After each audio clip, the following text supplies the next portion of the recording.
किसान भाइयों, आप सभी का स्वागत है। बासमती धान बहुत महत्वपूर्ण है। इसकी वैरायटियां जो परंपरागत वैरायटियां हैं, उसमें जो तरावड़ी बासमती है, बासमती टाइप 3 है, बासमती 370, 386, रणवीर बासमती और सुगंधा है। पुरानी वैरायटियों में कस्तूरी है। और अभी नई वैरायटियाँ पूसा बासमती 1509, 1121, पूसा बासमती 1609, पंजाब बासमती 1, पूसा बासमती 1728, पंत बासमती 1 और 2। इसी तरीके से बल्लभ बासमती 22, 23 और 24। ये बहुत सी प्रजातियां हैं बासमती धान की, जिनको आप रोपाई कर सकते हैं।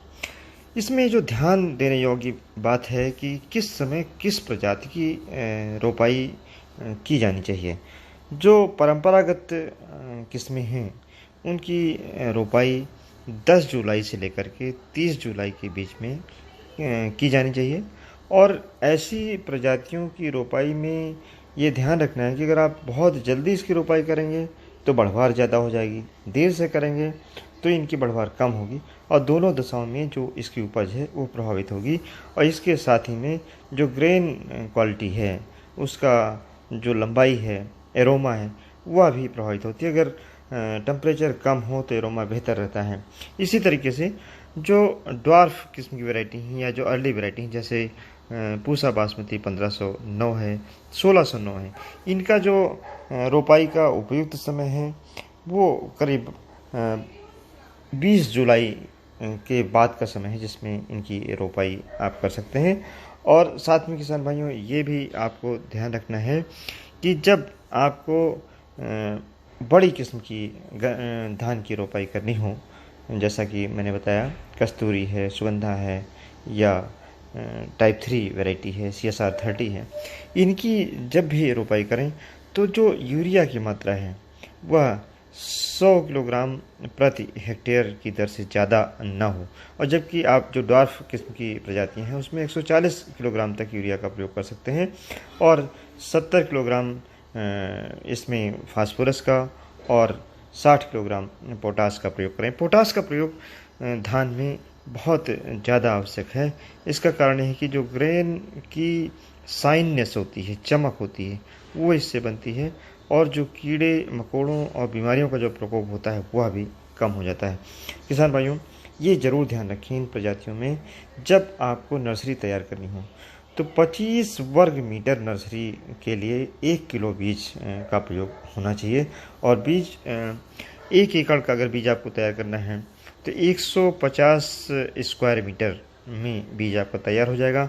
इस एरिया में आपको 2 किलोग्राम यूरिया, 1 किलोग्राम DAP और 1 किलोग्राम पोटास और 400 ग्राम जिंक का प्रयोग करके 2 मीटर चौड़ी क्यारियाँ बना करके और तब बीज इसमें लगाया जाए।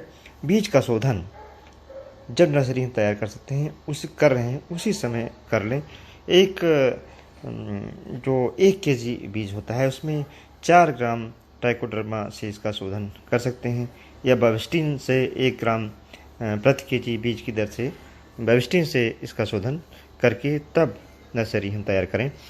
रोपाई में ये ध्यान आपको रखना चाहिए कि एक स्थान पर केवल 2 जो सीडलिंग हैं उनको लगाया जाए, और जो गहराई है वो 1 से 2 सेंटीमीटर से ज़्यादा ना रखी जाए। ज़्यादा गहराई, जैसा कि हम गन्ने में बताते हैं, ज़्यादा गहराई रखने से टिलरिंग कम होगी और पौधे एक साथ जब नहीं चलेंगे तो कोई पौधा छोटा और कोई बड़ा होगा, उनकी मैच्योरिटी भी सिंक्रोनाइज एक साथ नहीं होगी। ये आपको विशेष तौर से ध्यान रखना है। साथ ही में यह भी ध्यान रखें कि जो धान की रोपाई आप करते हैं, पानी बहुत ज़्यादा ना भरें, 3-4 सेंटीमीटर से ज़्यादा पानी नहीं लगाएं, तब जाकर के हमारे किसान भाई जो बासमती धान है उसका अच्छा उत्पादन कर सकते हैं। बासमती धान में जैसा कि आप जानते हैं कि टोटल जो एक्सपोर्ट होता है इंडिया का, उसमें से करीब 33% एक्सपोर्ट बासमती धान का होता है। इसमें पेस्टिसाइड का प्रयोग कम से कम किया जाए। जैसा कि अभी हमने बताया था आपको कि जो परंपरागत हमारी किस्में हैं उनका उत्पादन तो कम है, मैच्योरिटी भी ज़्यादा दिनों में होती है, लेकिन उनकी ग्रेन क्वालिटी इतनी बेहतर है कि एक्सपोर्ट में उनका बहुत बड़ा हिस्सा है। इसलिए ऐसी जो प्रजातियाँ हैं इनकी बुआई की जाए, सावधानी के साथ अगर की जाती है तो निश्चित तौर से परंपरागत जो हमारी बासमती है, जिसके लिए इंडिया पूरे विश्व में जाना जाता है, जिसकी जो खाने की क्वालिटी बहुत बेहतर है, उसका अच्छा उत्पादन लिया जा सकता है।